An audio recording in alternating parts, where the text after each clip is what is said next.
RIDGE, rich wallet for you in your pocket to hold your money and your credit cards. Space age aluminum in your fiber optics titanium. Hey guys, I don't know how many times I have to tell you fools because you guys are foolish. But I'm telling you, look up Ridge Wallet. We use it. We all use it. It protects your shit. It holds your money. It looks slick. When I pull it out like at a 7-Eleven when I'm getting like beef jerky or whatnot. Yeah. And I pull out my clip, they go, "Oh, holy shit," because they're all Asian. Holy shit. They go, "Holy shit, what is that?" And I go, "That's the future in your face." Okay. And I tell them about Ridge Wallet, and they go, "Holy shit, they have that? Was this 2096? And I go, "No, man. This is just the future in my pocket right now." You guys, it has RFID protection, lifetime guarantee, free shipping worldwide. We all use it, and I'm telling you right now, guys, I implore you, get it. Get it. Okay. Go to ridgewallet.com and use the promo code TigerBelly for 10% off your sleek front carry wallet. Be the future with Ridge Wallet. Holy shit. Holy shit. I don't want to talk about that because of my religion. My parents might hear it. You know. He has boundaries. What's so bad? Yeah, but then he shouldn't be a comedian. He's a pretty good one. Yeah. Become like, a mosque guy. A mosque guy. Whatever they do over there. You know how many opportunities I've had to be a mosque guy, but I've turned them down? Why don't you and I start a company where we make those little rugs that they sit on when they pray? That'd be a killer company. What do they call those little things? Flying carpets? Yeah. Flying carpets. You and I should make LLC. a company called Flying Carpets. Really comfy ones though. Like we'll use like high end, like it's the Tesla of memory foam prayer rugs. Tesla prayer rugs. What? It's like really high end, like the Bugatti. Yeah. We do this goes ones. like 0 to heaven in 80 years. Yeah. Do you believe in that? Flying rugs? Flying rugs? Yeah. Or I carpets? think I got here, bro. Oh yeah. Alfombra mágica. All right. Well, in the Middle East, they have Uber. Yeah, we haven't even started. We haven't even started. I've been trying to twist off. Yeah. What are you so nervous for? It's my second pod. All right. Begin if you may. 5. Okay. 4. That's right. 3. 2. Right. 1. Bingo. And welcome. Welcome to another podcast episode of TB, the TigerBelly. Tuberculosis. Tuberculoco. We've got all kinds of people in the room right now. We got this is the dirtiest of like Caucasians, like the ugly side, the underbelly of Caucasian. It's the kind where you know how you have good whites. You know how you have good whites. Schindler was a good white. Yeah. James Vanderbeek. Vanderbeek is a fucking good white, dude. Yeah. Pure and simple, dude. Pure and simple. Yeah. Right. Like if he died, you could snort his ashes and you'll feel a little spiritual. Yeah. You'll fly a little Yeah, bit. you'll fly a little bit. Yeah. So you have the good whites, and then you got the gray ones. Ooh, who's gray? Like just there's millions of them out there. They just have these jobs, and they go to their post office job. That's great. No, they have lives. They have great lives. Filipinos. Yeah, Filipinos also have gray lives. A lot of people have gray lives, right? And then you have the whites that are just the bottom. You know what I mean? The ones that you see in the news, shot up a church, Dylan Roof, those types. Here.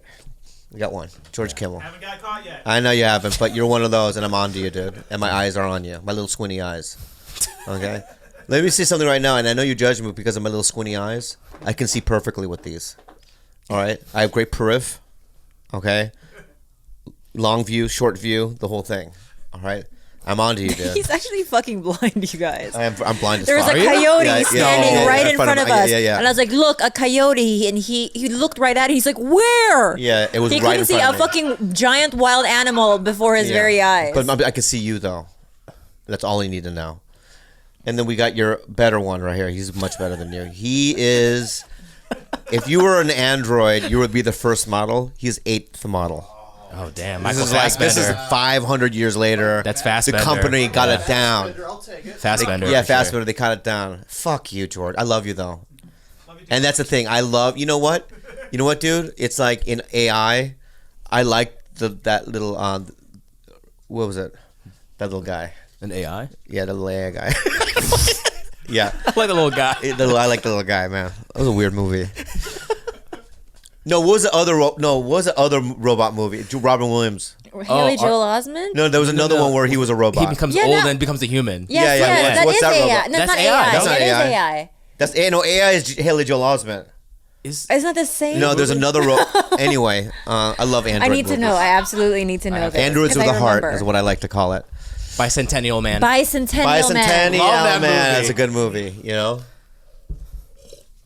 And just still drink a little of my pumpkin spice because it's the holidays. We have a guest, I know, and he's looking at me right now like, when am I going to get introduced? And no, don't talk Whoa. until I fucking introduce you, dude. Take And it everyone knows the rules. And dude, this is your second time. Dude, that's why I was quiet for so long. I was quiet because you attacked me the first time, and I was like, I didn't want to say anything. Now we have to start over. God damn We it. have to do the whole white bit again.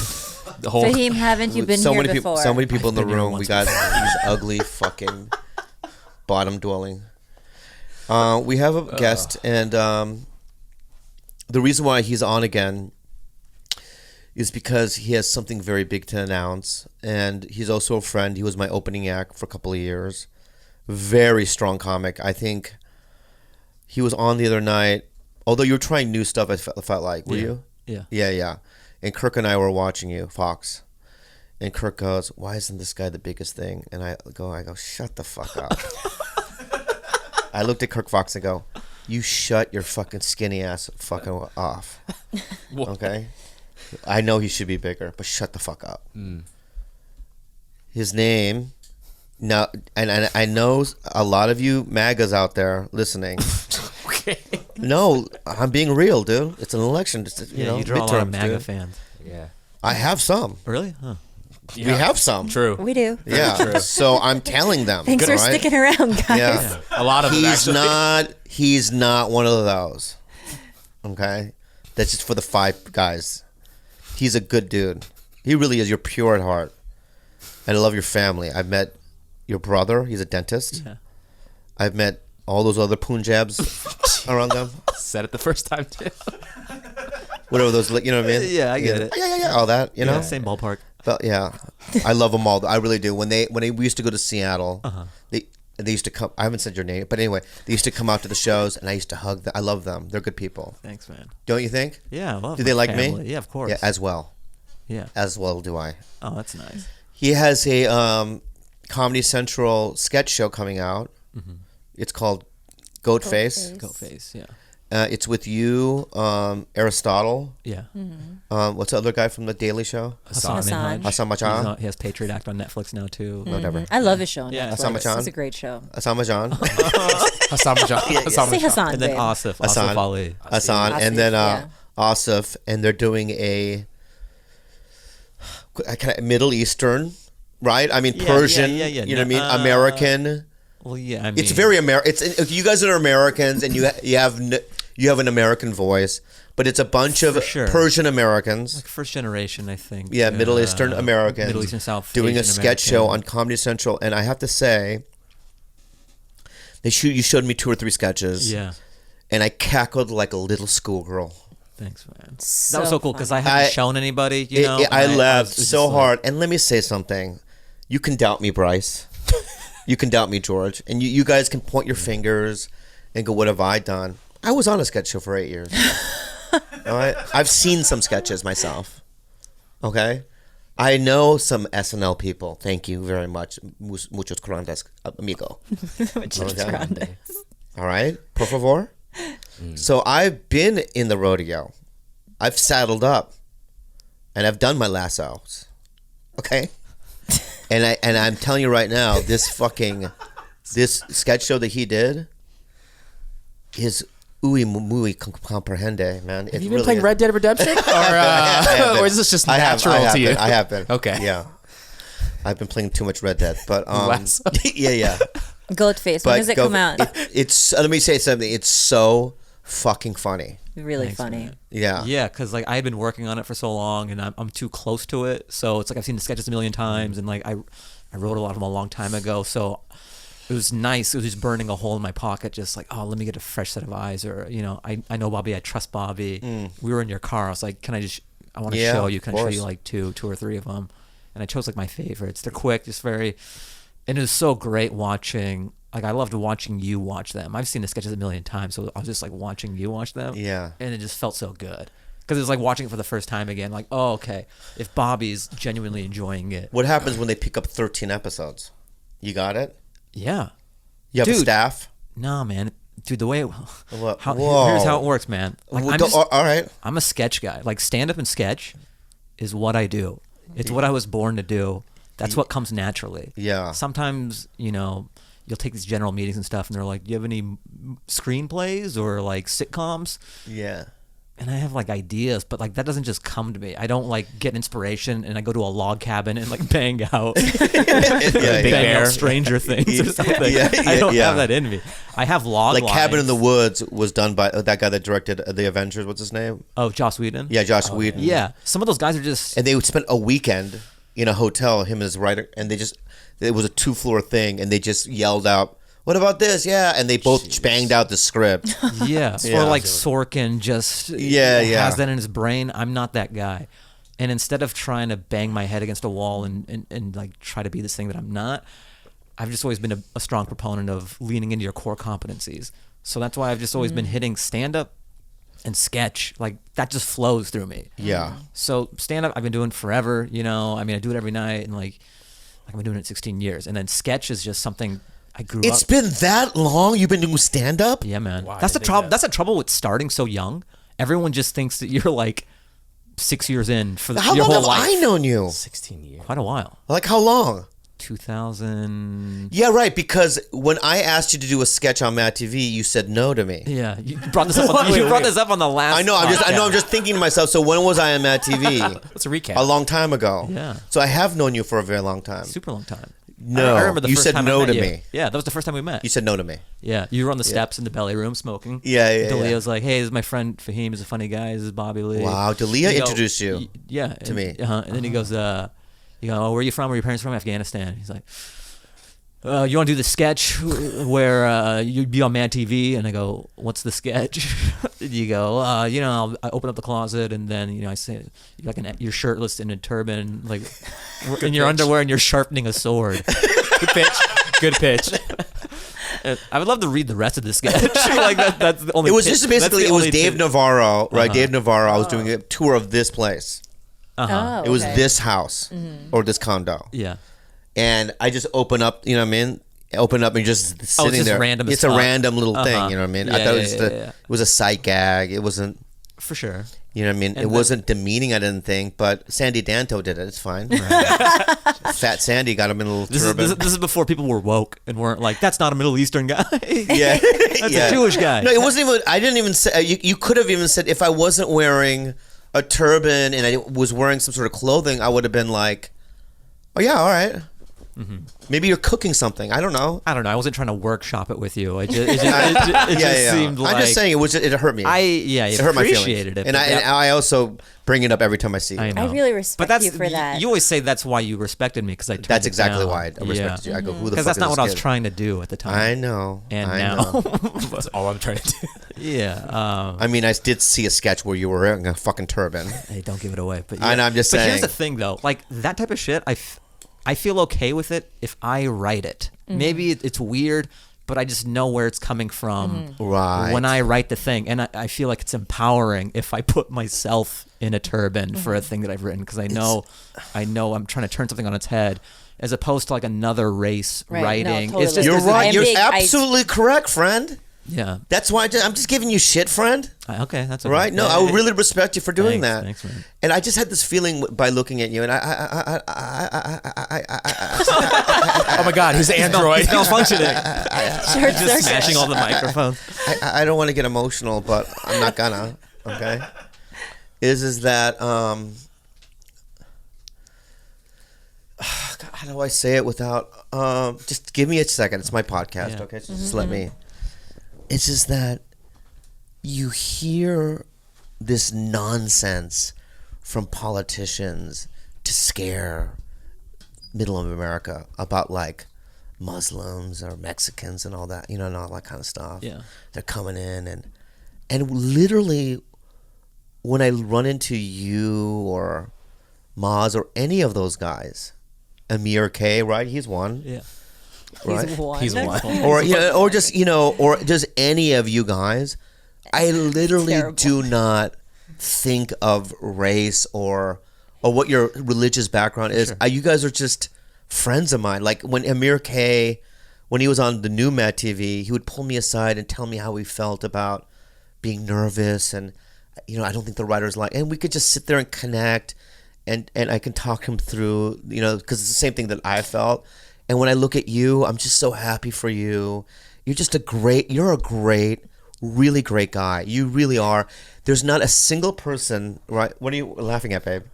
Is it Like the 'cause way said you're pu- presenting it is as if when Trump said my African American friend. That's not what I'm doing. That's not what I'm doing. That's not what I'm doing. I know it. That's exactly. I'm doing the opposite of what I've done. Because when Trump did that, he didn't know that guy, and he doesn't really have any African American friends.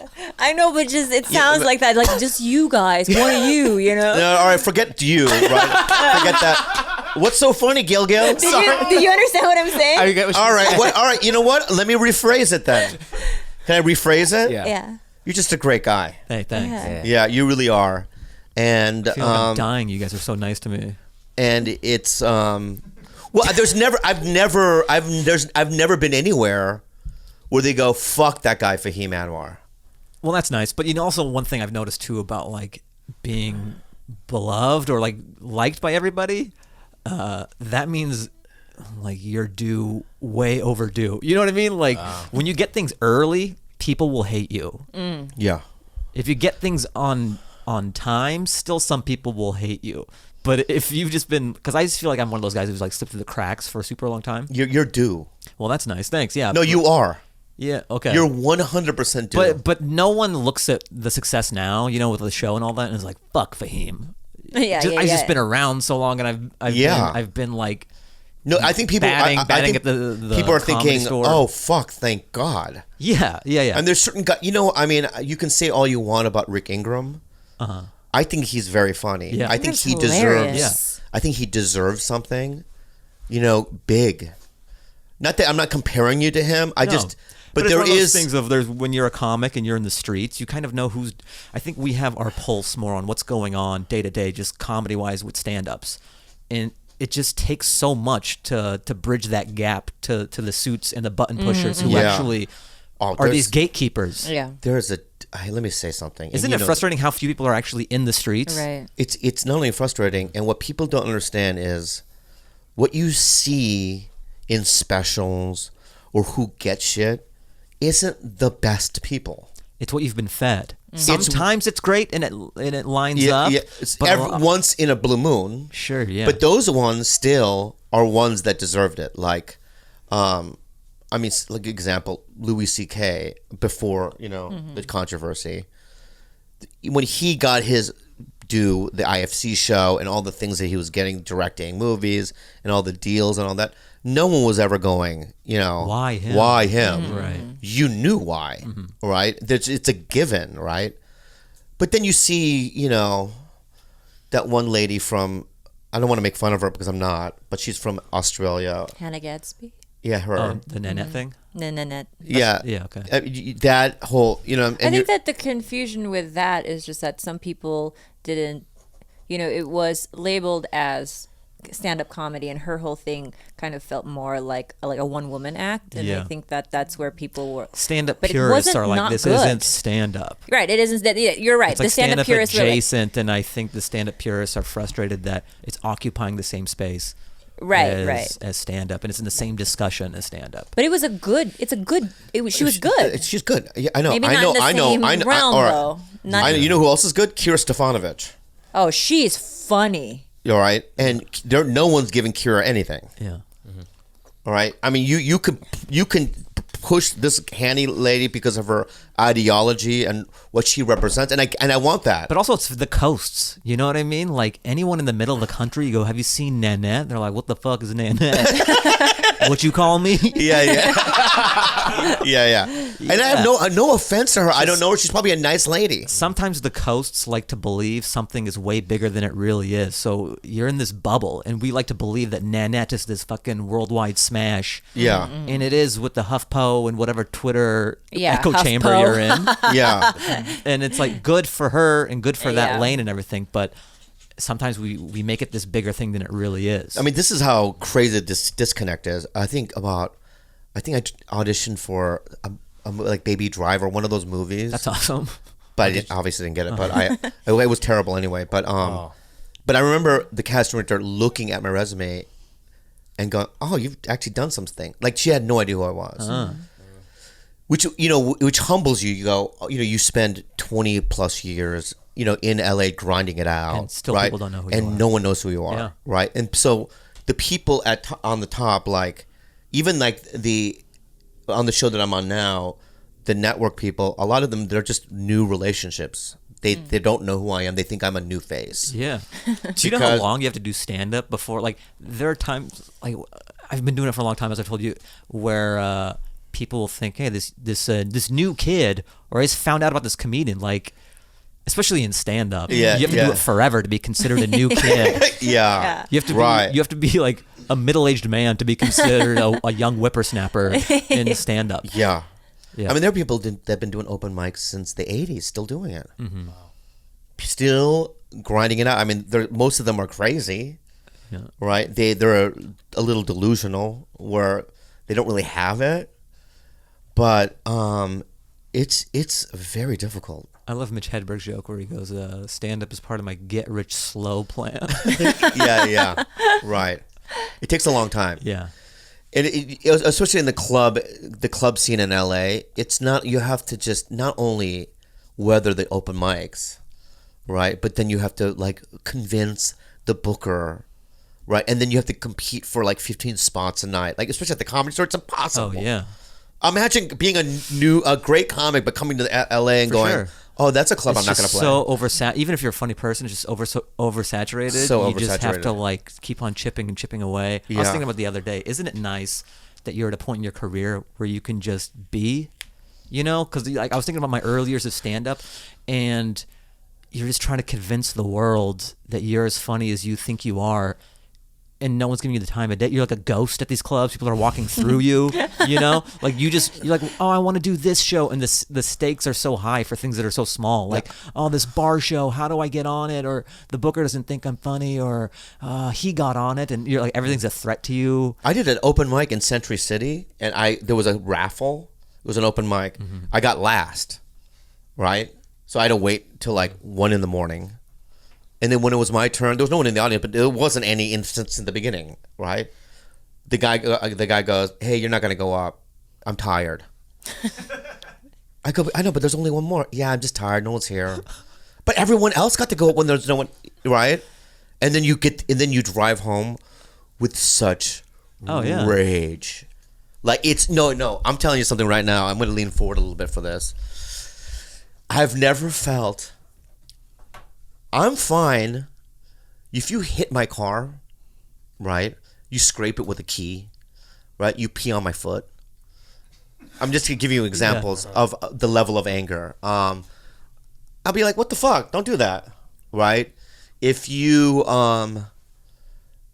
if Bryce was found out he was sexually assaulted, raped in the butt. Oh no. He found out, or you found out? He found out he did it. He found out he assaulted someone, No, or he he got found out that assaulted? he got it done to him. I mean, was he unconscious? Yeah. Oh, okay. Yeah. Don't drink too much, Bryce. Because I would think you would Bryce, know stop if it was drinking. happening. And I heard right? that, I would get angry. But there's nothing that angers me more, right, than being slighted out of a spot, right? Or when I hear, like, hey, so-and-so badmouthed you in front of this booker. Oh, fuck. Right? Yeah, and that then happens. just the rage, because when it comes to just my dream, which is stand-up, Yeah. if you get in the way of that, it puts me in a rage, dude. Yeah, Like, it's and like- I hold it for years in my heart. Because that's your livelihood. That's right. And if you want to follow your dreams in investing, use this new awesome app. Robinhood. You guys, I've always wondered, how do I invest easy? You know, cut the crap. You know, I don't want to, sometimes, I don't know Morgan Stanley, or I don't know, you know what I mean? I want to do it easy, simple, in my pocket, and you can now. It's an app, guys. It's called Robinhood. Whoa. It's an investing app that lets you buy and sell stocks, ETFs, options, and cryptos, all commission-free. Tell them about it. Well, I know Khalyla's been using it, I and have. she's probably going to buy a Tesla next week. Well, George and Bryce helped me out and told me which cryptos to buy. And I currently have don't want to give too much, but $1,000 in there on different cryptos. Ooh. Spicy. But it really is a really simple way to invest. And to consolidate all in one place. Exactly. Too. So it makes it very easy. It's very foolproof, and you should give it a try. So Robinhood is giving listeners a free stock like Apple, Ford, or Sprint to help build your portfolio. Sign up at tiger.robinhood.com. That's tiger.robinhood.com. Now back to the show. Yeah, I mean, people are you fucking like with it. George, you do open mics, right? Yeah. I can't imagine what you go through. Yeah, it's easy. Well, it's easy. You know what? You know what that means then? Love That it. means that you're not really serious. Yeah, probably. That's what it means. Yeah. It means that You your have to have heart is into rage. it because you need to have the rage. And you know what's another? I don't know if it's rage. It could be a frustration or just No, I like call it pining. rage. Yeah, I it call depends. Well, mine's rage. Okay. Okay. Here's another thing. When you're like at a book show or whatever, this is early on, Yeah. and there's a crowd, and the guy before you is not that good. You know you could crush it, but he's so bad, he's walking the room, and then you don't get to fucking perform in front of them. Yeah, I don't like when they have a meltdown and then they just start going in on the audience like, "What, you don't get it? Yeah. Oh, is it too edgy for you?" Like just when the jokes aren't good, but Yeah, they think yeah. they're Bill Hicks. Yeah. Oh, I'm just fucking above your level. Yeah. You morons don't get it. I've said this before, but this is what I hate. What women do sometimes, like young girls, they'll tell the booker, "Play this song when they introduce me." If your whole set hinges on a song, Right. So no, but then they do a funny dance. So they'll go up and do a funny dance and get the crowd. You know what I mean? Go because they have this funny dance, and then when it's time to do stand up, they can't tell their jokes because they're so out of breath. yeah. And I've seen that. I've seen that. I've seen that too. So many times. You guys ever? I noticed with that. Play the song again. Play the song again. Yeah. Oh, you know what I wanted to do one time? Like, you know how they do the Black Show at the Comedy Store on Tuesdays, I think? Whoa, man. Hey, that's what it is. Yeah. Hey now, whoa. It's not tripping on. I don't know. I forget what maybe it's Mello's show. Yeah. But they have a DJ. There's always a DJ back there. Yeah. Like, I want to do a guest set sometime, and like they play a song for me, and then cause I just come out and I'm dancing to some like Drake song or whatever. Yeah. And everyone's like, "Woo!" Because like a lot of them will dance. Yeah. A lot of them will dance. Yeah. And then it's just going on for too long. Yeah. You know, like I'm just like up there dancing for the whole song for like 5 minutes. Yeah. And then I just leave. I don't do any jokes. Oh, that'd be great. Yeah. And Yeah. then everyone's into it. And then I just get off the stage and I walk through the crowd and I go into the OR and do a set there. Like I was just there for a dance pit stop. Do you do good in front of those rooms? Black shows? Yeah. I have, Yeah. but here's what I don't like doing one demo for any stand-up show. Like I hate doing an alt show. I hate doing an all Mexican show. I hate doing an all Afghan or like Middle Eastern show because the people in the audience, they're on one wavelength.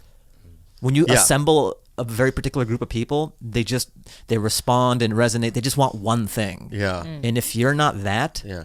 it like fries their brain, or it just takes a long time for them to get on your level. Yeah. And so if you do a black show and there's like 4 black comedians before you, there's a certain style and rhythm and attitude. confidence and attitude that they're Yeah. accustomed to. And then Fahim Anwar, I'm like, hey guys, it's you just sort ever- of like, you know. Do you ever like, try to just kind of ham it up a little bit and sound? I just don't. I've done that before. Where I'm like, more what's urban. up? It's been Yeah, you know what like- I mean? Like, and it's so they Y'all can listen to see Drake? Just sort of like trying to get on their level. It's so not fucking organic. So Yeah, well, cringy. Yeah, You heard that And I'll grab song? my dick. I'll grab my dick and walk around. I just hate.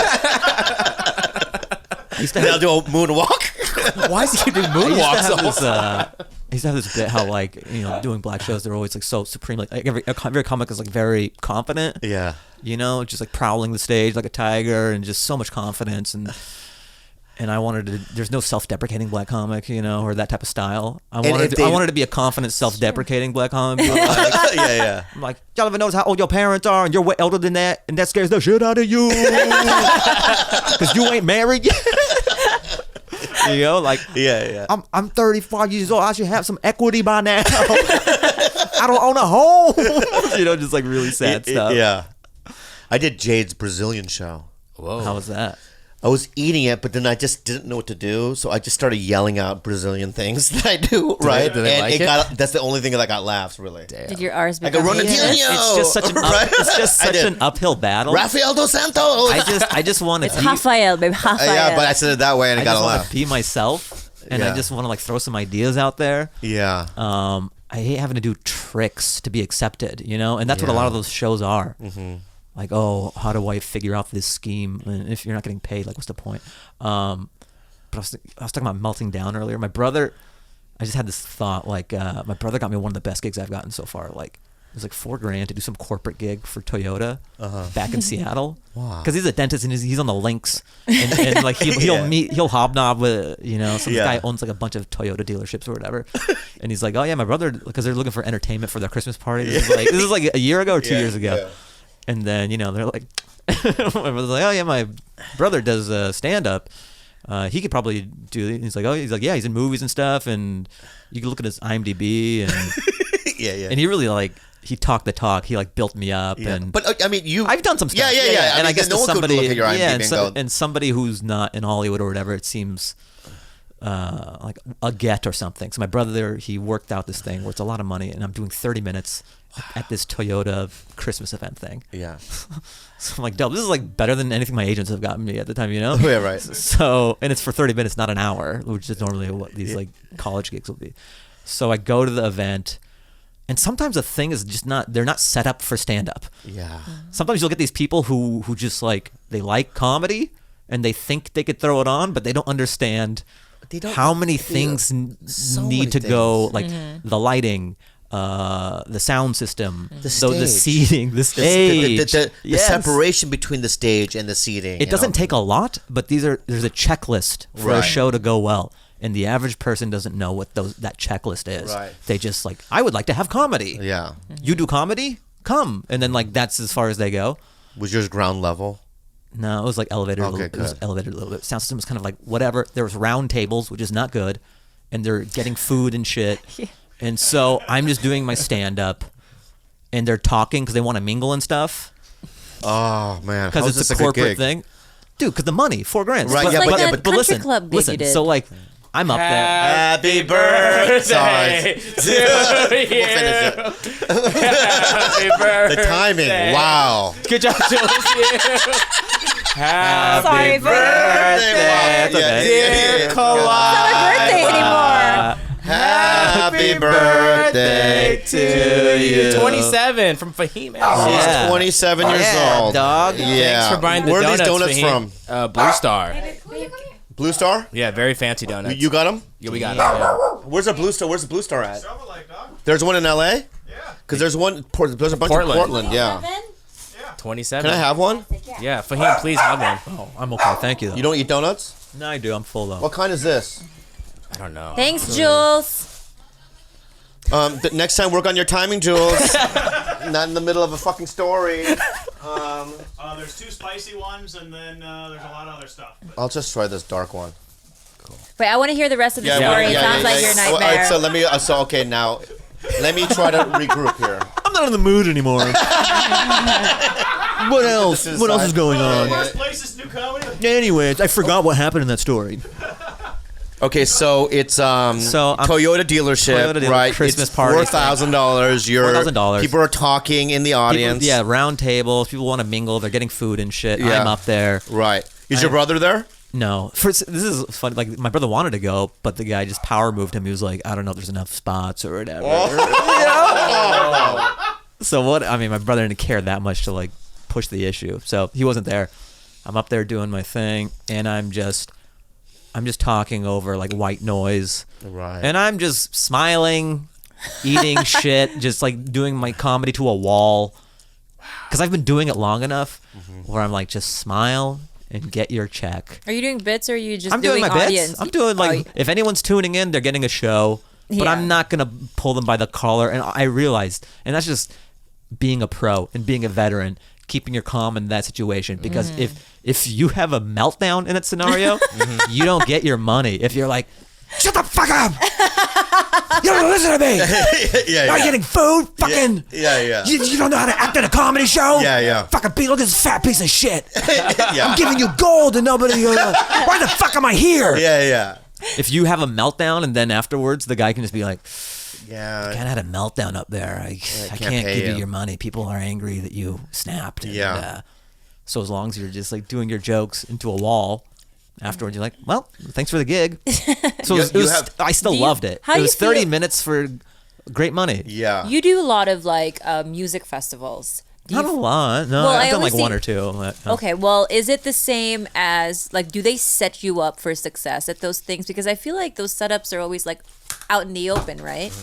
Some are and some aren't. Like I've heard Bonnaroo does it pretty well because they'll do it in these tents and they're like good tents. And with- people are there for people comedy. are there and it's set up. There's like a good system and all that. But then I have some friends who have done the Vans Warp Tour, and they said it was terrible because you're right next to music, so Yeah. there's all this music bleeding into the tent, Oh. and people are only in there to get out of the sun.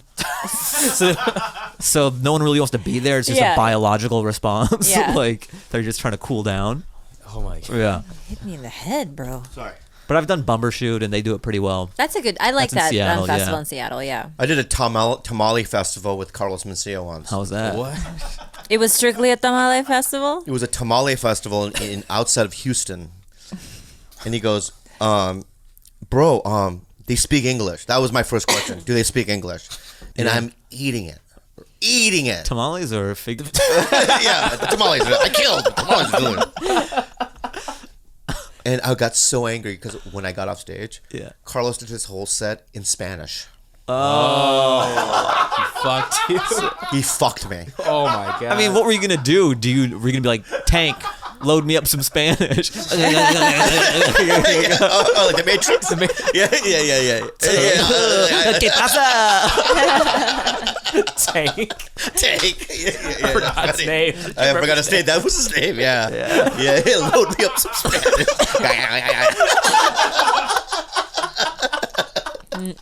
Yeah. You gotta do the eyes. The eyes. Yeah. Me llamo Bobby. Yeah. But no, it was because the thing is, I didn't have to do it because we were doing like an improv, and that was just like a side thing that he was doing. So I could have just said, well, he could have just said, "Listen, I'm just gonna do it in Spanish." Yeah. But he wanted me to just go up there and eat it. shit. Eat it. Yeah. Yeah. And I ate it hard, man. Just silence. You know what I mean? Yeah, man. Gigs, those kind of, but the money is so good, and sometimes you can't say no. Yeah, that was just one of those. I wasn't mad at the end. I was like, great. I just look at my bank account. I go, this is awesome. Yeah, he did something similar where we drove up to Bakersfield Yeah. for Oh, someone's gosh. birthday party, Yeah. and no one was there for comedy. So everyone, like you said, just were around round tables mingling. No. It was at a club. There's no They were- stage. It's It was at a it's country you're club. on a like dance floor. Yeah. No. That's So what I- people form a circle, like you're like it's solid gold, and you're about to do a dance. You know what I mean? Yeah. And I have a mic, and I made No. him go up. He makes me open for him. I just started doing stand up. Yeah. To get people that were drinking and dancing to circle around me and to hear me do stand up for 15 minutes. So he had to like wrangle these people, like come here, like just bribe God. them.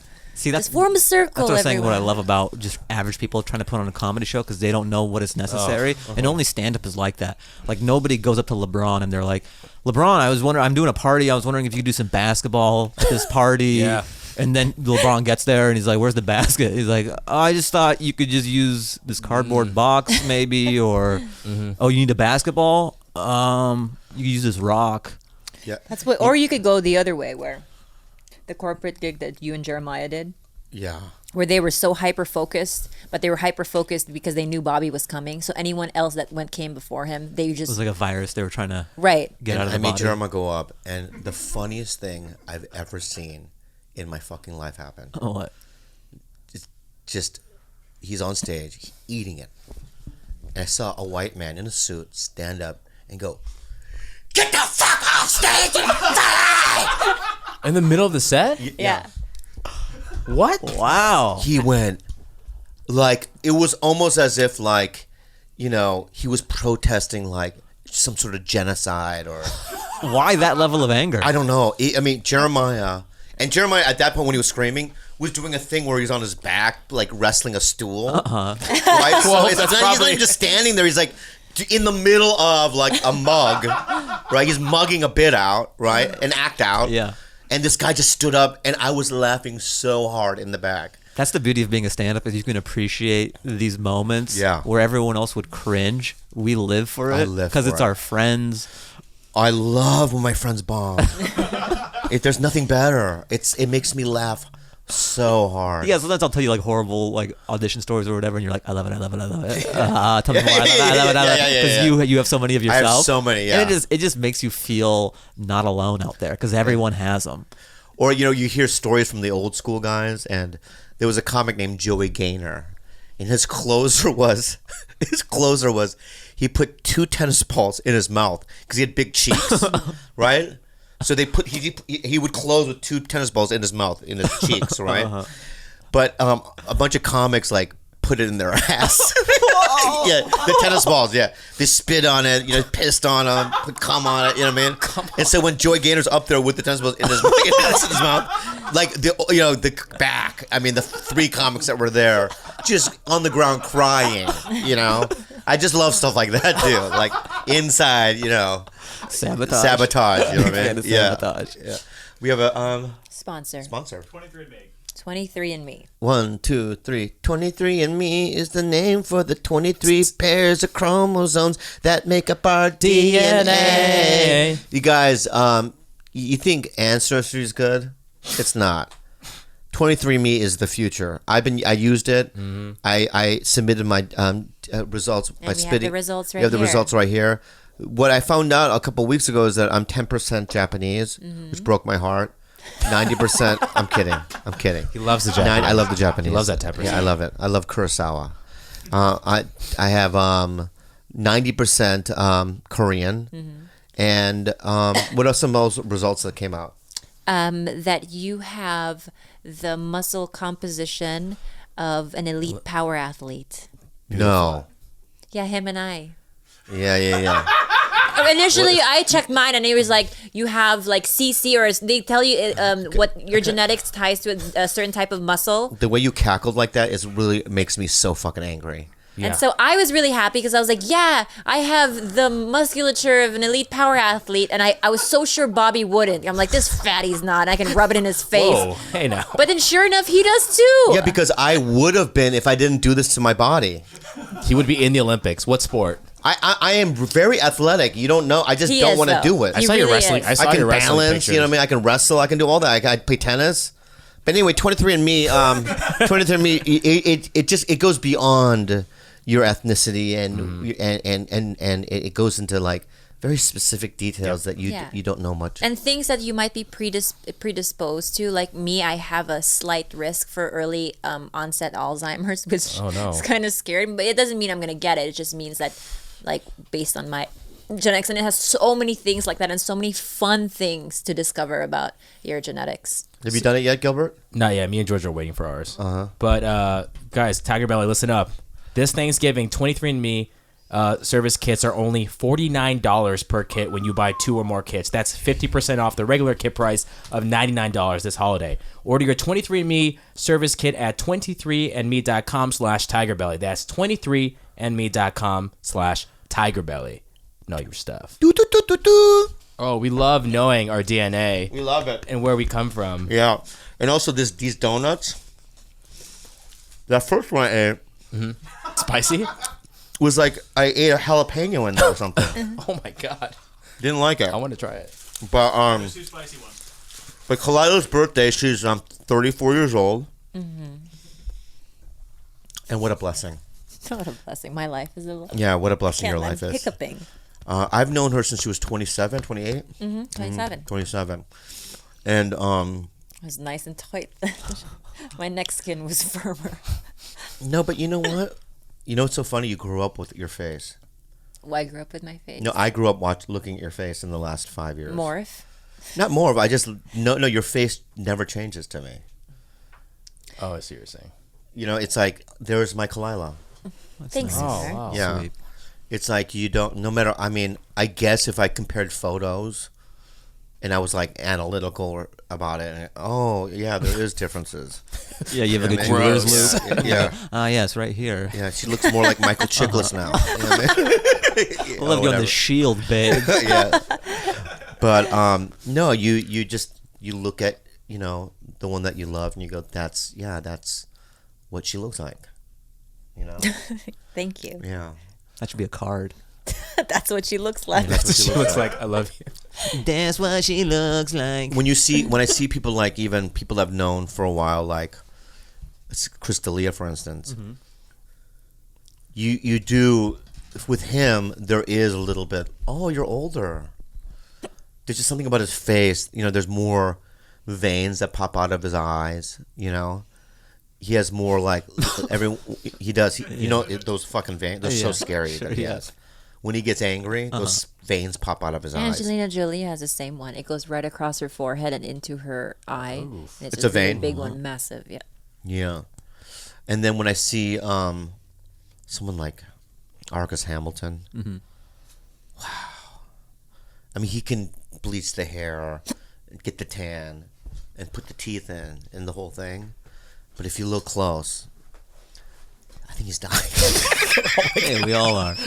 I love how this turned into building Khalyla up and then just destroying everyone else we know. It's usually the opposite, so I'm going to take it. It's the only way we know how to compliment. Yeah. We So can't just say people have nice to go things for down. this. Yeah, we can't say the nice thing for the nice thing. That's Yeah. It's gotta be a right. yin and yang. It has to be. Someone's got to go Yeah, down. someone's gotta pay.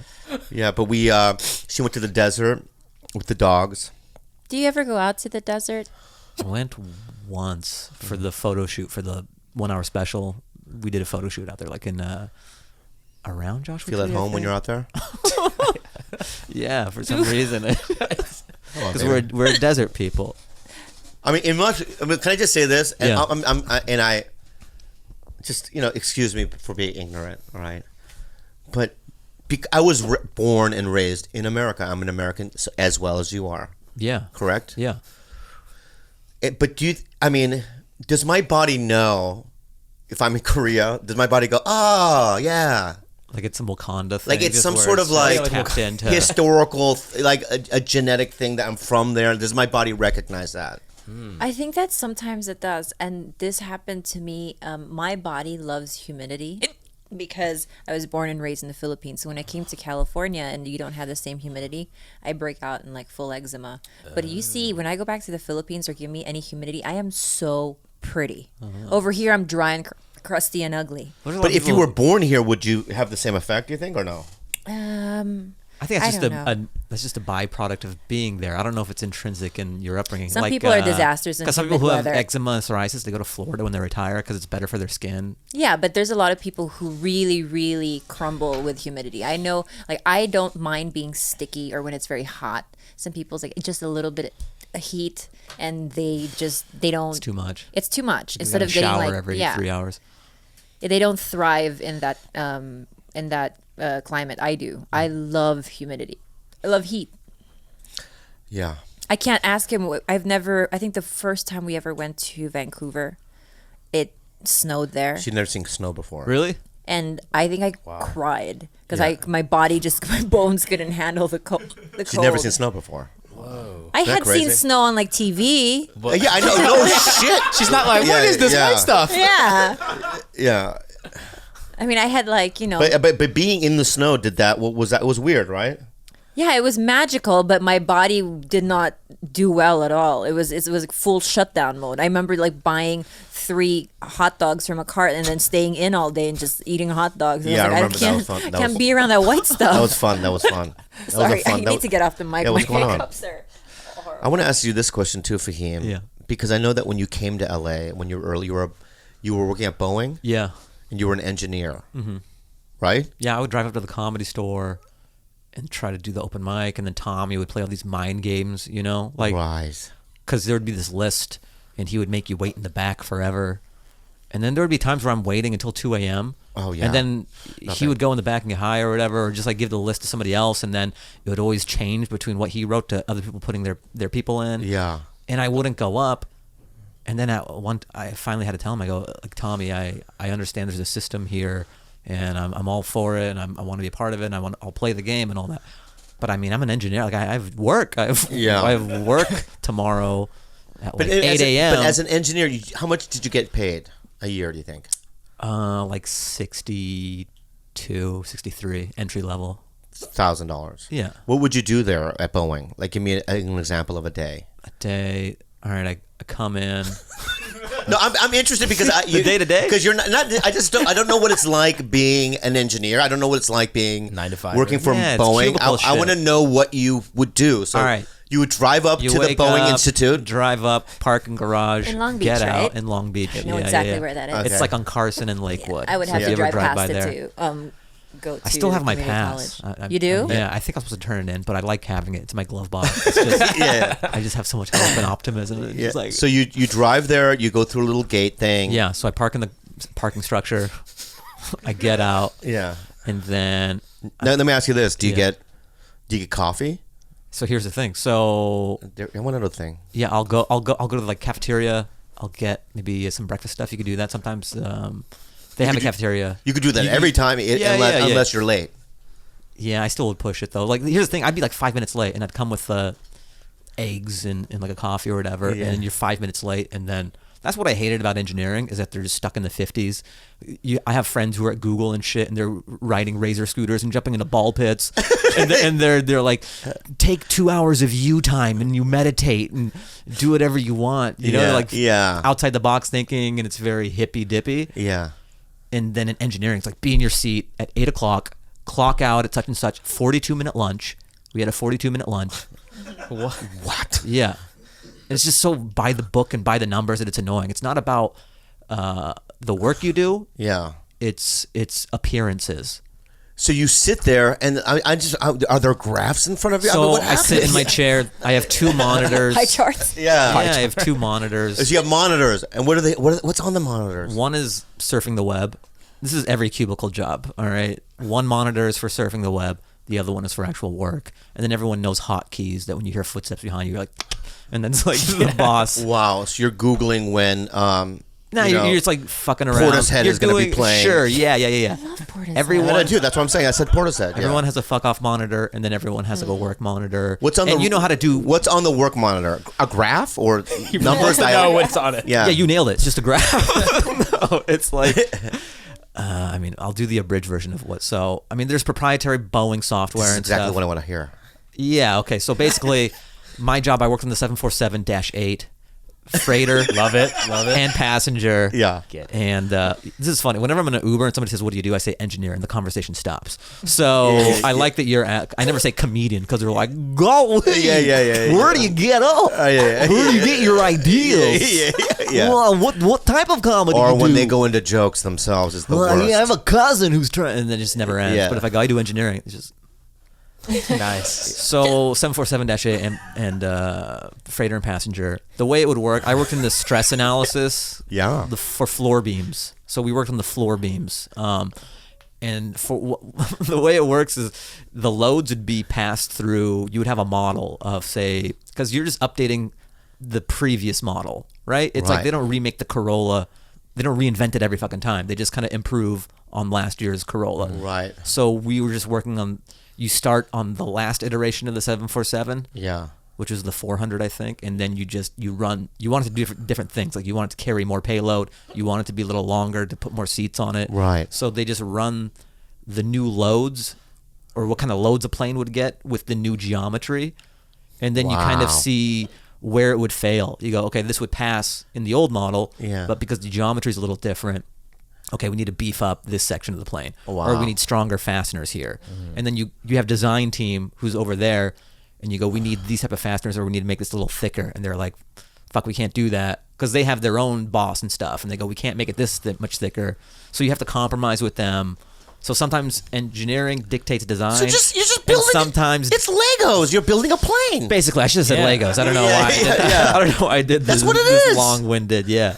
I mean, I feel like, But the thing is, it sounds very complicated what I'm telling you. No, what but he's saying I can't do, but I can be the guy going, do you have these fasteners? I'm like, we can't, no can do, friend. You're just on the factory floor. It's too thick. You're the guy in the, Yeah.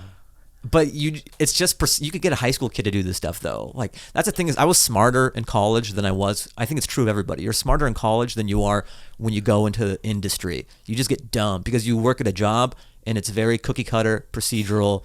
You just become a monkey and you do what you're supposed to do for that job. When you're in college, you're kind of a jack of all trades. You know how to do everything. Could you have been happy with that life? No, it was always a means to an end. I know, but I'm just saying. Let's say stand-up didn't exist. Right, and could you have grown at Boeing and become like the president? That's the thing. You can if you're passionate about this stuff. I was just doing it so I could do the mic later at the Comedy Store, or just support myself so I could be out here in LA. You did it for your dad. I did it for my dad. Well, they were going to pay for college, and that was the lowest degree I can get, and have them pay for it. Yeah. So I was like, and I wanted to be out in 4 years just so I can move out here. But my real question is to you is this, okay? And this is what I want to know. Is you came to LA, bright-eyed, optimism. You're an engineer, you got a Boeing, but you had conservative values. Yeah. You did. Yeah, sure. Right? You were a virgin. Whoa. Right off the bat. I got What? Howard Stern over. Not Howard Stern. What speaker do I sit on? Is that what I'm doing or no? No, sure. You don't like it when I'm talking? Should I cut it out? Yeah, you can do whatever. I am going to do whatever I want to. Yeah. Right. How is that an embarrassing thing that you were a virgin? What? You were. How is he saying it's embarrassing? I know, but I look at his He little just called beady it eyes. Korean Stern. Yeah.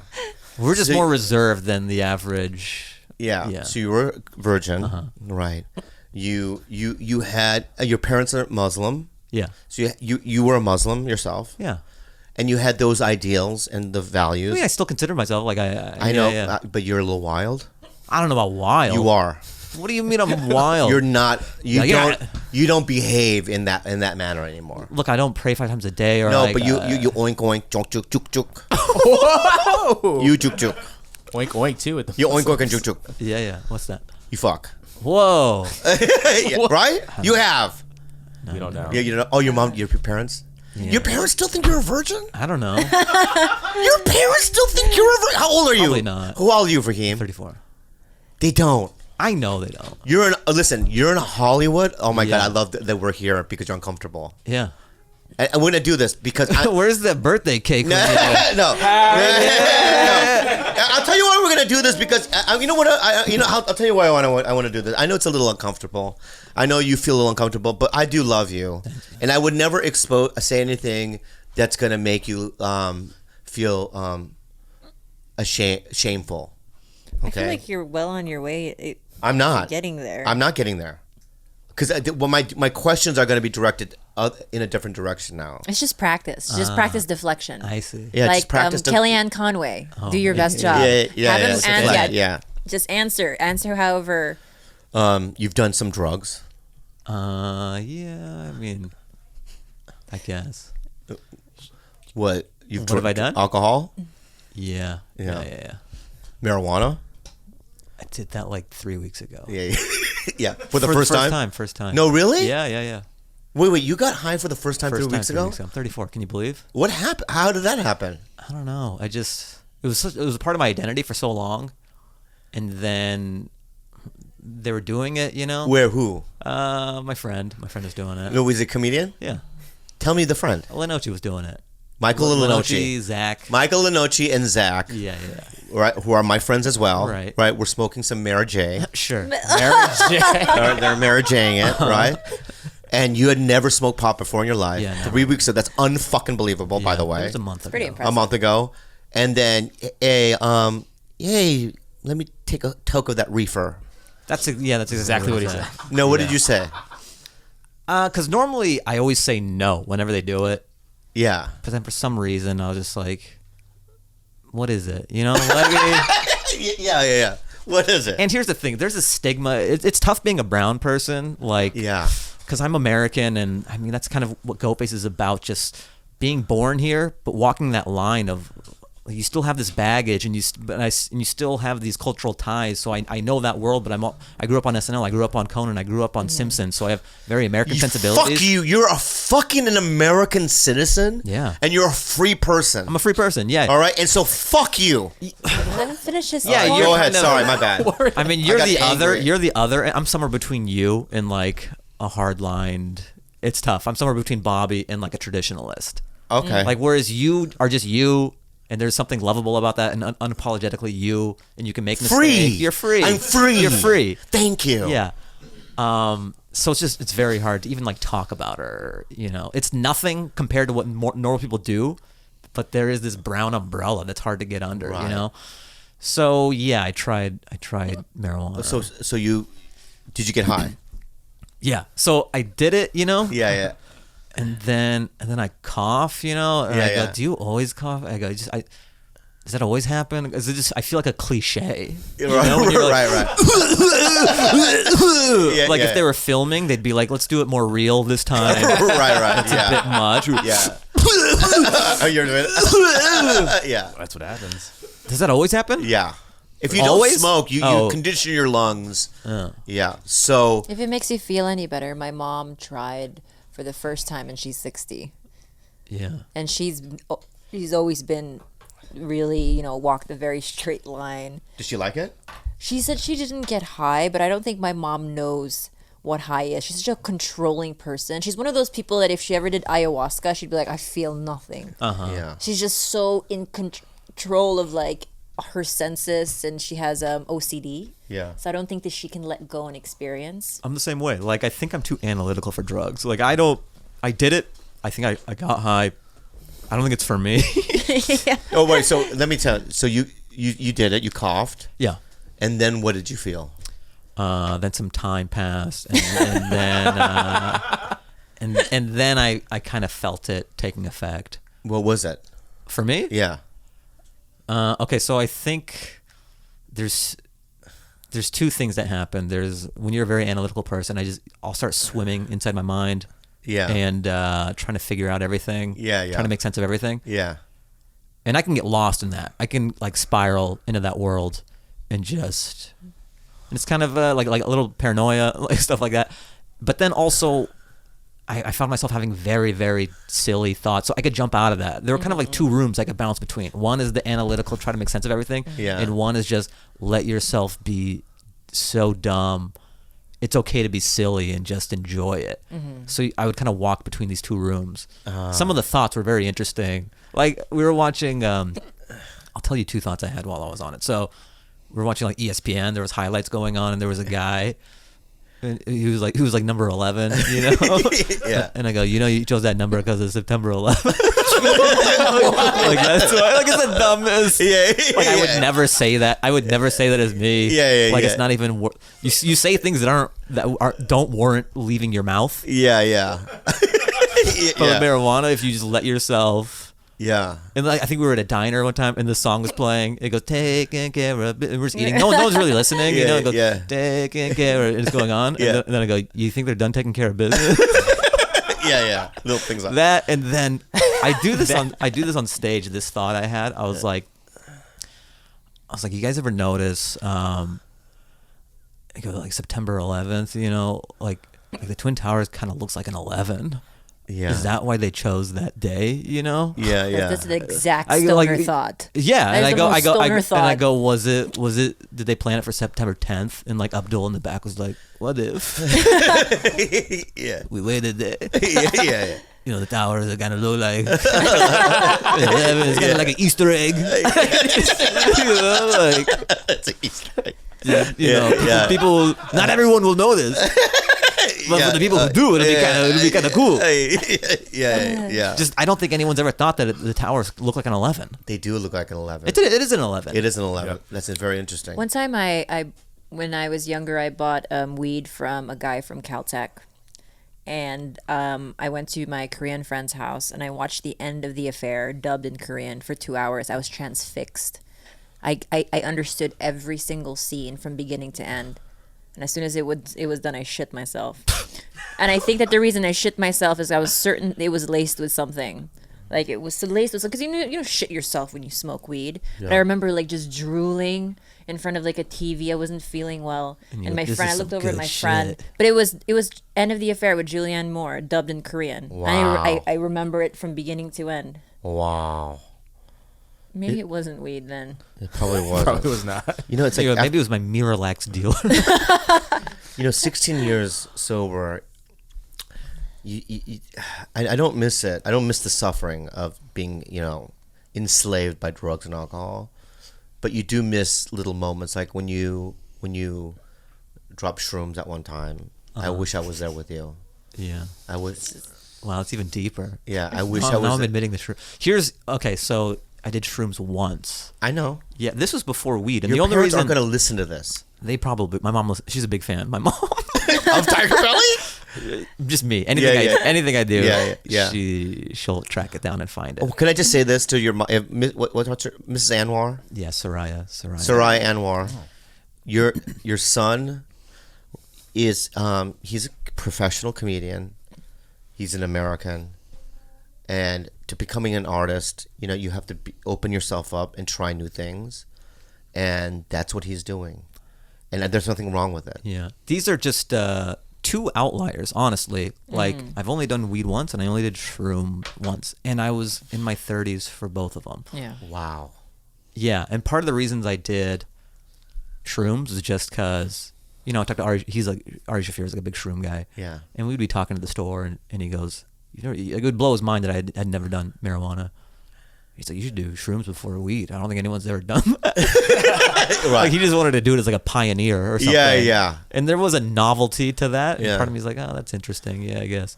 And then somehow it came up. I didn't have anything going on, and they were going to do it at Benji's grandma's beach house in Malibu. Yeah. So it's like a nice place. It's by the water. It's safe. It's like everything aligned. Yeah. And I fought it too. But somehow he just kind of wore me down. And then I was curious, and I just wanted to jump. So much of being a stand-up, like when I left Boeing and was being more, or even just leaving my house, like upon graduating college, because I lived at home the whole time, pretty sheltered. All I knew was my parents' house. And it's just being open to new experiences and not just being Miley Cyrus for a year or two, like just not being so closed off. And I think being an artist kind of affords you that open mind instead of just being a drone and going in and out and not. I just want your dad to be proud of you. Yeah, you and me both. So yeah, I did the shrooms One just time.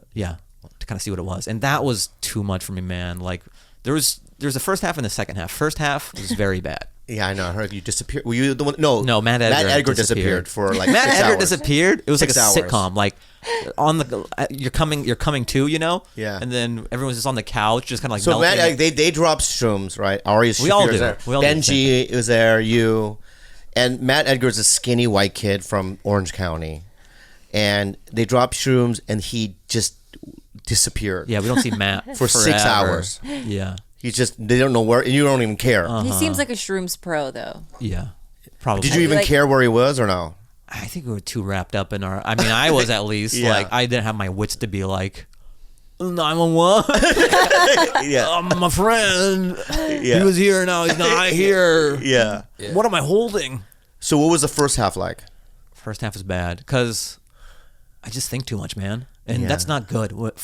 For drugs, I don't think it's good if you think a That's lot. exactly why I steer clear too. I just have too. Or you just can't let yourself go. Yeah, Like, exactly. Yeah, I'm too controlling, and I want to make sense of everything. Yeah. And when you're on that shit, it's just sort of like I'm trying to figure out life, the universe, God stuff. It's like we're human though. It's like dividing by zero, Yeah. and it's just it's scary. Like there's I don't have the answers, and I want them. yeah. And I'm trying to figure it out, thinking I can. Wow. I'm a calculator with no CPU, and I'm just I'm just kind of like going down this deeper and deeper spiral. And then like Benji's on the couch, and he could sense. He would try to draw me out of it. He'd be like, "What's up, man?" Yeah. We're just on the couch. This is like an anti-drug PSA, Like Yeah, so yeah. he's just on the couch, and then like I'm on a chair, and I see Benji look over. He's like, "How you doing, man?" I'm like, "I don't know." just, I feel weird. Yeah. And he's like, you're supposed to. You're on drugs. Yeah. Like that would be like a montage. Like, you're on drugs. You're on drugs. You're on drugs. You're supposed to. Yeah. You're on drugs. Yeah. And then like Ari Shaffir was laying on the sofa. Yeah. And he saw the whole thing going down, and he's like, let him be. Let him go down. Yeah. He needs to. Yeah. Like he did it like Benji interfering. Enable. Yeah, Ari just you. like what's good or bad, what's supposed to happen is supposed to happen, and he's just like, let him go down. Wow. Let him do his thing. So when did it shift? The second half of it is when things started becoming so funny. Like I've never laughed this hard in my life. Just silly, man. Everything was so funny, dude. Yeah. Like just giggles, man. Like everything was the funniest thing in the world. Like I just like can't get these words out. You know, I'm like you guys know how you're supposed to drink like 8 glasses of water a day. And I'm like, I barely drink any water. I go I'll go like a whole day. Like maybe I have like a cup of water or like half a glass. Like I drink no water.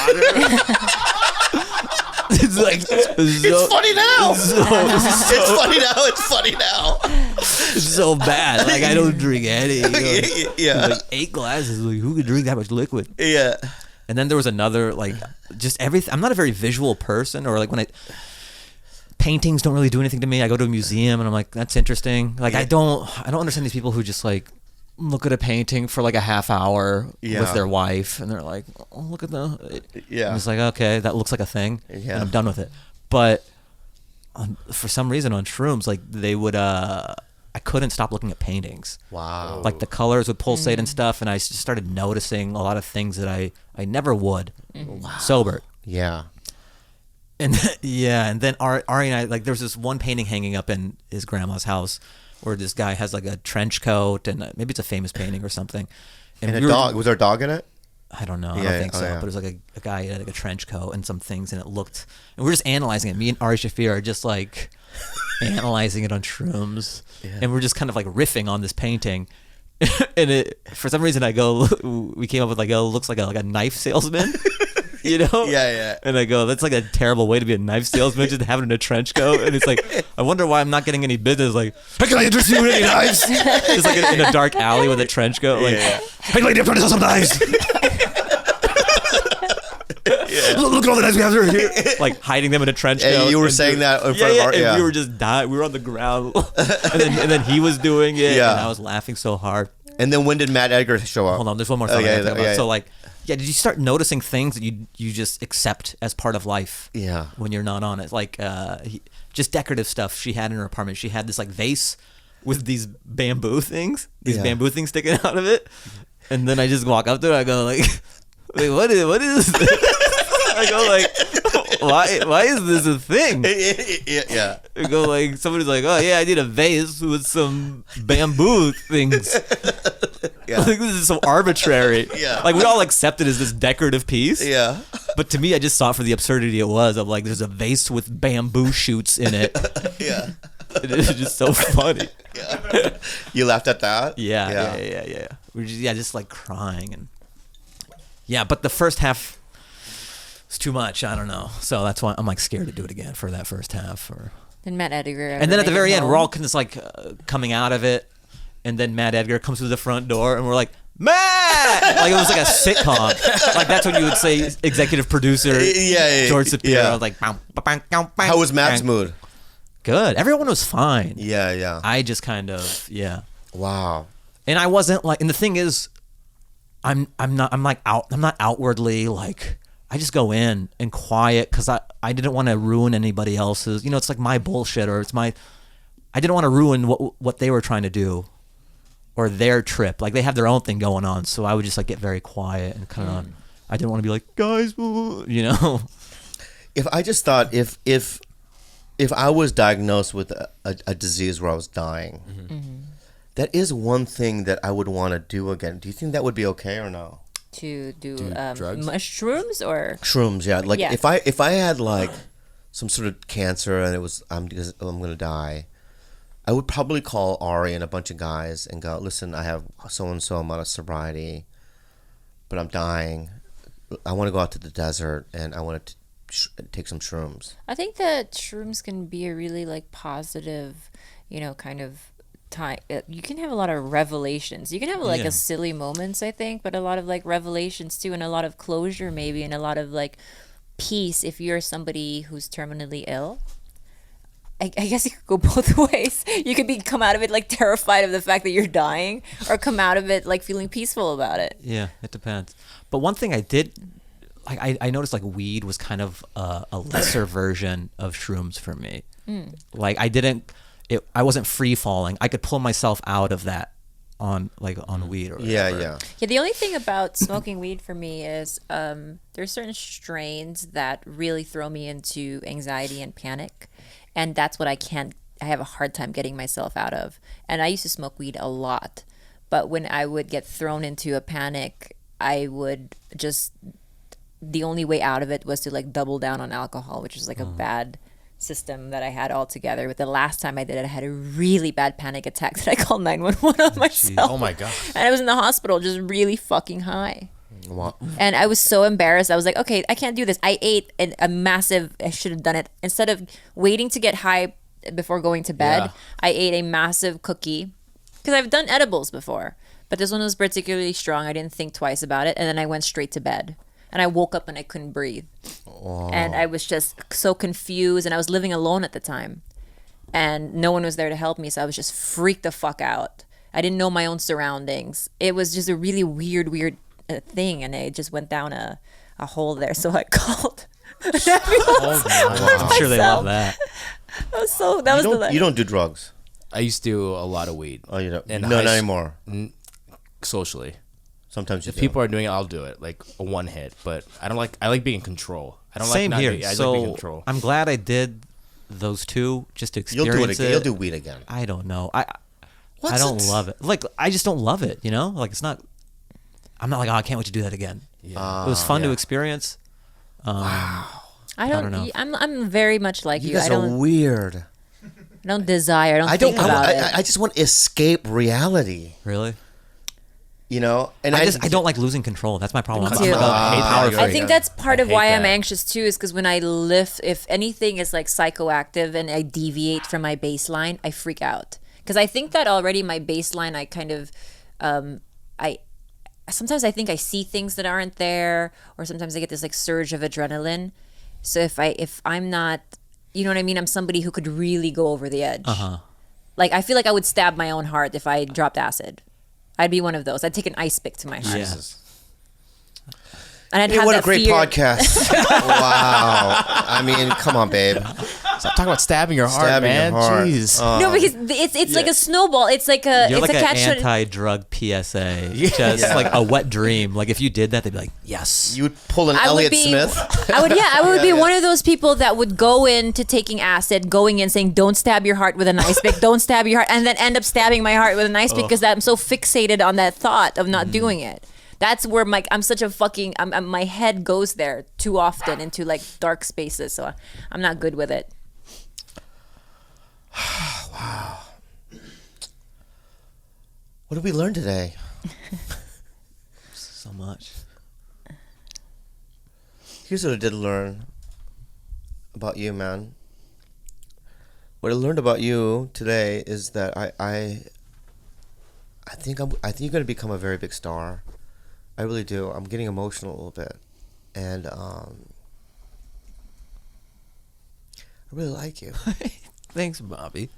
I really do. And what are we doing at time? We're over an hour. Are you wrapping up? Yeah, because I want to do because I have to get up at 6 a.m. Oh, just FYI, on the sitcom I'm on, they give me 5 lines an episode. But for some reason, somebody said something to somebody, which I didn't say anything. And then they're like, just give every single line in this whole episode to him. That's this week. I'm like in every scene. It's the whole thing is oh God, I hate it. When does that episode come out? Probably in December. Okay, just making sure everyone has to. And we might get canceled Wait, don't say that. by tomorrow, but then they might give us 5 maybe. I don't know. But if you know what, guys, if they do cancel it, I just want you. I know TigerBelly fans. Thanks for trying. Papa will get something else, and if not, I'll just do the road. And if not, I'll just be me. I'll be alive. But you know what's great? There's power in like doing this and stand up, and you'll always have everything else is icing. That's what Rogan says every dude, fucking for time. my eyes are open now, dude. Like I've started my own podcast and stuff, and I realize at the end of the day, I have the podcast, I have stand up, and that'll never change. Everything else is just sort of bonus points. Bonus points, yeah. And you have no control over those other things. Like, sure, if they like you, they like you, but it's great to be in control of your own destiny. You don't have to audition to be Bobby, you know? Yeah. This is giving me a platform, but it's also, can I say something? That's not easy. I mean, how many episodes have we done? 166. This is Right. 167. I mean, that's 166 hours of Sure. us talking. About what? Yeah, but it's not you prepping and like learning all these lines, and think about all the hours you've put into things that haven't panned out. Not to say it was a complete waste of time, because you are who you are, and you've gotten the things that you have gotten because of the same method. I get what you're saying. Yeah. Yeah. But Hey, this isn't wasted effort. You have the gig every time you do it. Yeah, this is something that we did too, and Well, this is ours. For sure, and it's inspired me, you know? Seeing like, How come you have guests on your show? I've had Aristotle on. I want to have you on eventually. I've just gotten it started. That would be nice. Yeah, but yeah, I would love to have be you on asked if you for, would you want, know? if you would want to do it. I think you're too big time. You really think that? Honestly, you think that I'm Yeah, too man. big time to do your podcast? Well, I'm only 7 episodes in, so Who have I done? I've done Candace Thompson's podcast. She has a great podcast. Yeah, but I've done it, right? Yeah. I've done what's that guy that with the foot? Don't say his No, what's his name, though? sweetie. He is No, he's a good guy. the one with narcolepsy. Yeah. I did his podcast. Carl. Carl. Okay. He has 11 viewers. Don't say that. 11,000 I meant. Carl's a Yes. great guy. 11,000 million. 11,000. sometimes someone will have so few listeners on a podcast. Like maybe they have like 4, and you could be like, if they ask you to do it, say, you just want to do a conference call? Yeah. Do like a Google Hangout or something. yeah, This yeah. might be easier. No, I've done anyone that asks, I've done it. This is true. Cool. Because Especially if they ask him directly, because he has, I don't think he's ever said no in his life. Yeah, and also anyone. no, it's not even that. But no, because there are gigs that they promote that I don't show up to, and everyone knows that. But with podcasts, I always show up because even if it's 10 people, I can get 5 of them Yeah. to listen to TigerBelly. All right, I do my fucking part. Gilbert, what's any unhelpful advice questions? Unhelpful advice with Bobby, Khalyla, and Fahim Anwar. Hi, gang. I'd like to ask you how you deal with moderate levels of success. My current level of income is on the upper end of 6 figures Fuck yeah. and projected to increase to 7 by the end of the year. Yeah. I am 18 and I work in the agriculture. I feel as if I have peaked and I barely graduated high school. Emotionally, I'm empty and my friends refuse to accept any business ventures that I offer them because they don't want any higher degrees of responsibility. Any other people that want to be my friends are white, but don't have an understanding of the physical and mental aspects of hard work. The short of it is, how would you deal with the sense of loneliness that is accompanied with monetary success? P.S. I'm playing with the idea of opening a comedy club in Paso Robles, California. Would Bobby be interested in performing? I would do it 100%. Me and Fahim will do it. Yeah. His name is D. D will do it. And can I say this? You're 18. That's great. These are and great problems to have. You're oh my god, you fucking idiot. 6 figures. Jesus. Well, he's You're not an idiot, ahead is he? of you're not an idiot. You're ahead of the you know what it is though? No matter how much success one gets, we find ways to be like to get back in that place Unhappy. of negativity Yeah, and yeah, yeah. unhappiness. I find that too. Like today, I was just like kind of brooding around set because I found out we may not get picked up and this and that. When I got 2 years of a show I didn't even audition for. Yeah. That was just handed to me. Yeah. Right? And I can just fucking be a little bitch about it. That's the thing about Hollywood. It's so like Dalia and Brent and our friends, and they're on Undateable for 3 seasons. Yeah. And then it doesn't. It ends. Yeah. and you have to. It's just the thing to do in Hollywood where you go, hey, sorry about your show. You go, why the fuck but when you do inventory, you go, this guy got to make this much money for pretending to be someone else for 3 years. Yeah. I'm not sorry. Yeah. I said that to him. But we do that all the time. I'm not sorry. Everything comes to an end. But 3 years of something is great. 2 years of something is awesome. I kind of think that that is a fear though. Of even someone like Bobby, he's comfortable, so he lives a very indulgent, sort of lazy life where he doesn't sometimes want to get up and write and do things that he knows he needs to do because he is comfortable. I have chocolate on my fingers. It's where's his comfort now? Look at that. I'm gonna get a different donut. This is too chocolatey. It was perfect timing. Or people who win the lottery and off themselves. Yeah. Yeah, but that's not this case. In this case, this guy, right? He's in agriculture. He just mentioned he worked hard. This guy woke up early in the mornings and grinded it out. Yeah. Right? He plowed. He used his hands, right? Mm-hmm. And he made this money, okay? Yeah. He did. It wasn't a fluke. Right. Right? His hard work gained, this, I think he just needs more like-minded. More like-minded individuals, maybe, more entrepreneurial type people. Maybe the comedy club sounds like that's something exciting he wants to. If not that, then maybe something whatever strikes his interest. Yeah, he has the money to do it now. Maybe start pulling from a different pool of people outside of your high school friends for he wants to get into business with his high school friends. Give me another one. He's like the monkey who can talk. You ever see that Futurama episode? Open up the Comedy Club D. We'll all play it, and when I see you, don't bitch. We'll hug. We'll fucking spend a weekend together. Ew. We'll fuck around, all right? But let me say something right now. You're in a good place. Keep working hard. Make a lot of money. Bury people.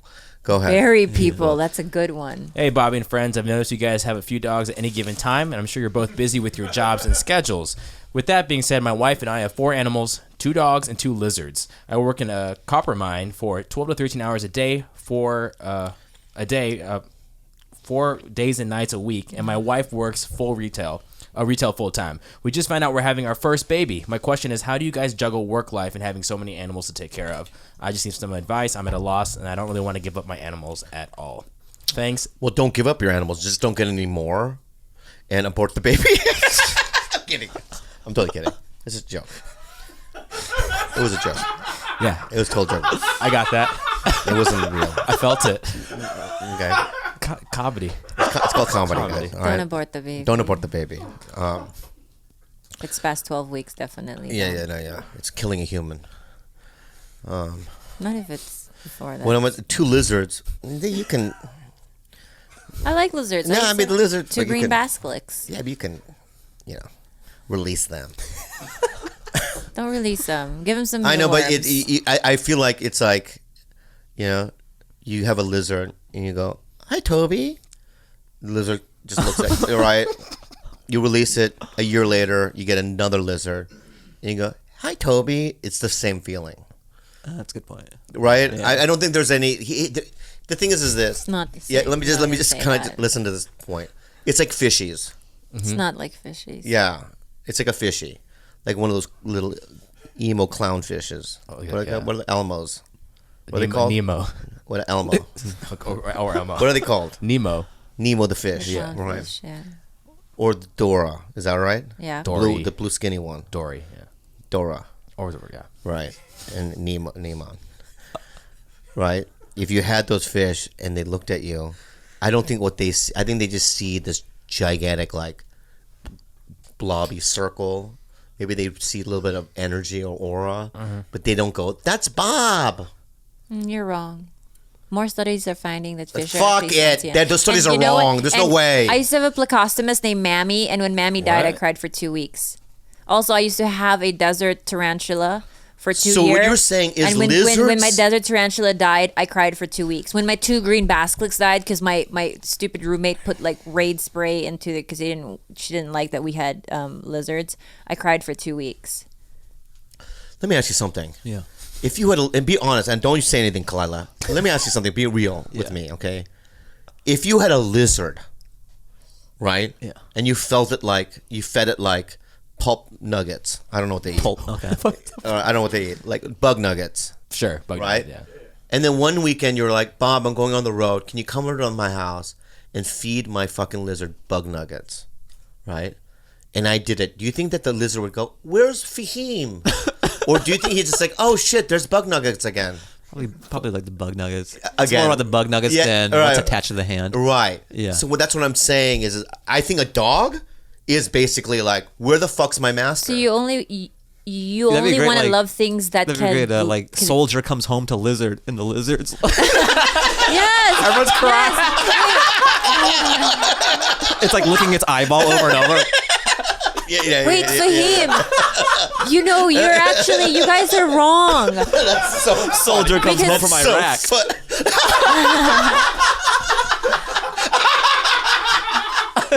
That's so funny. I was in Long Beach once, and this man had a massive pet iguana, Yeah. and he would carry it and hug it, and it would run into the sand, through the sand to its owner, only to its owner. No.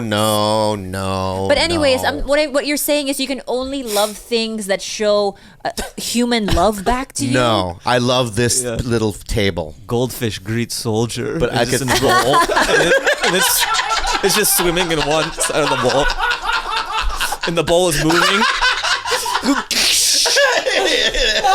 I missed you, little guy. Yeah, that's a very good point. Very funny. You're all bastards. No. So, dude, get rid of the lizards, but the dogs. You know what I mean? That's my advice.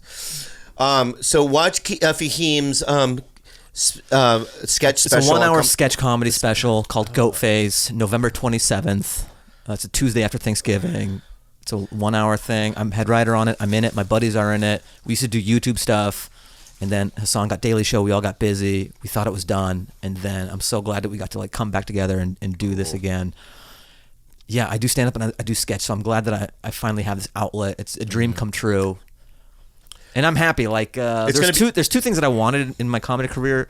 Like I don't want to die, but if I do die, it's nice knowing that I have a 1 hour special out there as a footprint. It's called There's No Business Like Show Business. It's on Amazon Prime right now. Mm-hmm. And then the sketch special. It's just nice to have a comedy footprint, and that's what I do. If people don't like it, then it's okay. They don't like it, but that's kind of what it is, and there's no ambiguity anymore. You know? I honestly believe They're gonna love it. It's so funny. This thing is going to be a series. Mm-hmm. I think this is a tester for them, but it is so relevant. When I look at it, I go, yes, this is 2000, especially in the climate that we live in now. Mm-hmm. Yeah, and I love that we can address that, you know, but then I have very American sensibilities as well. You are an American. I am an American, you know, You're not and my that other comedy, side. you know, when I'm at the store the other night and you saw, it's like I'm just talking about whatever. Yeah, you're no Punjab. That's like 90% of who I am as a comedian. So there's just regular comedy in there as well. Yeah, it's not man. just all brown. Yeah. It's We something. both It's were in the something movie for Annie, everybody. remember? Huh? We were both in the movie Annie, Art to People. I was chef, chauffeur, yeah. driver, and you were that other guy, the mystical guy. Anyway, Oh, Fahim, can I promote my podcast too? no, Will you do it sometime too, please? no. What's it Come called, on. Fahim? It's called the Fahim Anwar Dance Hour. I'm going to cut that out. Dance Hour. Oh, really? Dance Hour? It's called Fahim Anwar Dance Hour. That's Yeah. funny. On iTunes. Yeah, it's on iTunes, Spotify, Got it. all that stuff. Have you done? Are you going to do it with All Things Comedy or no? I did the Lance one with them, but Yeah. the Lance one I haven't done for a long time. I just kind of let it atrophy. I did that with them, but You just like you do it on your own. probably do it on my own and keep your options open. Yeah. Interesting. So just trying to build that up, and Okay. thanks for having me. Well, you on did here. it. Thank you. You Thanks plugged. for being You here, plugged Fahim. all the stuff Plug the already. shit out of everything. God, take care, friend. Thanks, dude. Enjoy life. Everyone listening, enjoy your life. Nosotros papaya. Science. Friendship. Of course. Community. Resolutions. Behemoth. Monstrosities. Creating nocturnal images of darkness and light. Thanks for listening. Good night. Thanks, everyone. Thank you to our sponsors. Rich Wallet. For 10% off your slim sleek front carry wallet, go to ridgewallet.com and use the code TigerBelly. To get your free stock from Robinhood, go to tiger.robinhood.com. And for 50% off your 23andMe kit, order at 23andme.com/TigerBelly. And guys, if you haven't already bought your merch, buy your merch now. It's probably sold out, but if not, go check the website at thetigerbelly.com and go cop yourself some stuff. So make sure you check out all of Fahim's stuff, and you can follow Khalyla on Instagram at Calamity K. George Kimmel at George_Kimmel. Bryce at Fahim. What's your handles? At Fahim Anwar. Boom. On everything. And everything Bobby Live. You guys have a good night.